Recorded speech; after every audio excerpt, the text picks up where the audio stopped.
Nampally fire accident తీవ్ర విషాదాన్ని మిగిల్చింది. ప్రమాదంలో మృతి చెందిన వారి శరీరాలకు పోస్ట్ మార్టం నిర్వహించారు.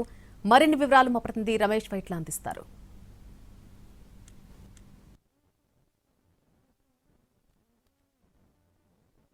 నాంపల్లి ఫర్నిచర్ గోదాంలో జరిగిన అగ్ని ప్రమాదం సంబంధించి దాదాపు 22 గంటల పాటు అధికారులు రెస్క్యూ ఆపరేషన్ చేశారు.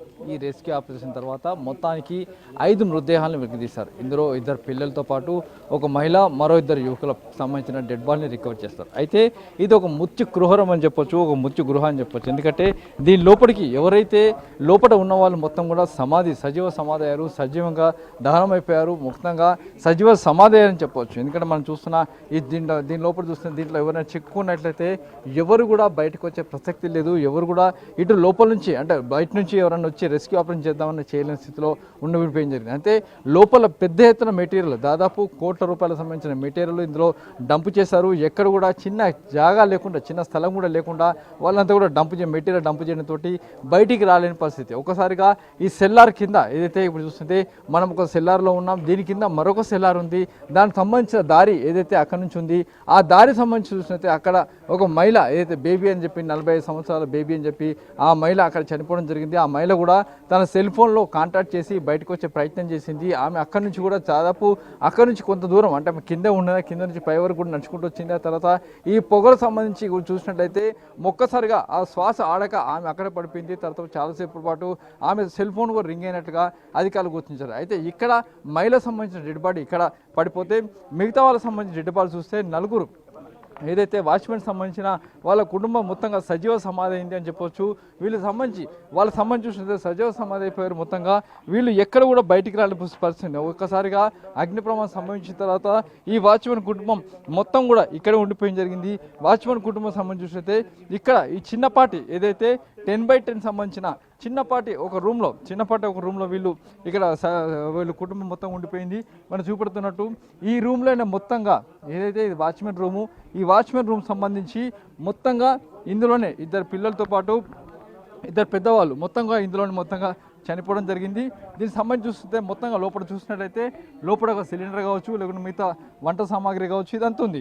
అయితే పిల్లలకు సంబంధించి చూస్తే వీళ్ళు మొత్తంగా 10x10 సంబంధించిన చిన్నపాటి రూము, ఆ రూమ్ సంబంధించి చూసినట్లయితే లోపల సిలిండర్ కావచ్చు, మిగతా సామాగ్రి కావచ్చు, మొత్తంగా లోపలనే ఉన్నాయి.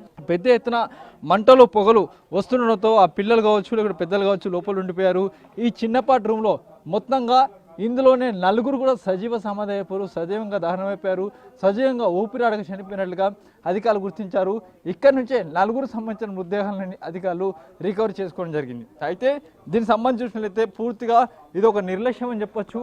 ఇది పూర్తిగా ఇక్కడ ఉన్న ఏదైతే కాంట్రాక్టర్ కావచ్చు, లేకుంటే భవనం సంబంధించిన యజమాని కావచ్చు, వీళ్ళకి సంబంధించి పూర్తిగా ఒక పూర్తి స్థాయిలో నిర్లక్ష్యం వలన ఇక్కడ పూర్తిగా జరిగిందని చెప్పవచ్చు. నిన్న మధ్యాహ్నం 1 గంట సమయంలో ప్రమాదం సంభవించిన తర్వాత దాదాపుగా 22 గంటల పాటు అధికారులు రెస్క్యూ ఆపరేషన్ చేశారు. అయితే రెస్క్యూ ఆపరేషన్ చేస్తున్న సమయంలో కూడా అధికారులు ఈ లోపలికి రాలేని పరిస్థితి, దట్టమైన పొగలు దాదాపు 24 గంటలు అయినప్పుడు కూడా ఇంకా దట్టమైన పొగలు వస్తూనే ఉన్నాయి. వాటిని కంట్రోల్ చేసే ప్రయత్నం అధికారులు చేస్తూనే ఉన్నారు. ఇప్పటికీ దీనికి సంబంధించి చూసినట్లయితే దీంట్లో పెద్ద ఎత్తున ఫర్నిచర్ కావచ్చు, లేకుంటే మెటీరియల్ కావచ్చు, లేకుంటే ప్లాస్టిక్ మెటీరియల్ కావచ్చు, ఇది అంతా మొత్తంగా ఉండడంతో అధికారులు దీని లోపలికి ఎక్కడ కూడా వచ్చే ప్రసక్తి లేకుండా పోయింది. దీంట్లో ప్రధానంగా చూసినట్లయితే ఎక్కడికక్కడ ఈ బిల్డింగ్ మొత్తాన్ని చూసినట్లయితే బిల్డింగ్ సంబంధించి కూడా ప్రధానంగా ప్రశ్నార్థకంగా మారింది. ఈ బిల్డింగ్ సంబంధించి కూడా వీళ్ళు ఇప్పుడు ప్రస్తుతానికి జేఎన్2 నిపుణుల టీం వచ్చిన తర్వాత ఆ మేరకు నిర్ణయం తీసుకుంటామని చెప్పి అధికారులు చెప్తున్నారు. ఇప్పటికీ దీనికి సంబంధించి అధికారులు అయితే పోలీసులు అయితే కేసు నమోదు చేశారు.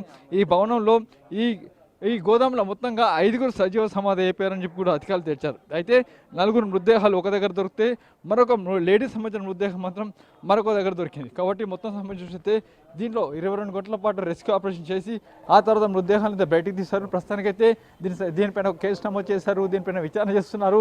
దీనికి ప్రస్తుతానికి దొరికిన మృతదేహాలన్నింటికి పోస్ట్ మార్టం నిర్మించి కుటుంబ సభ్యులకు అప్పగిస్తామని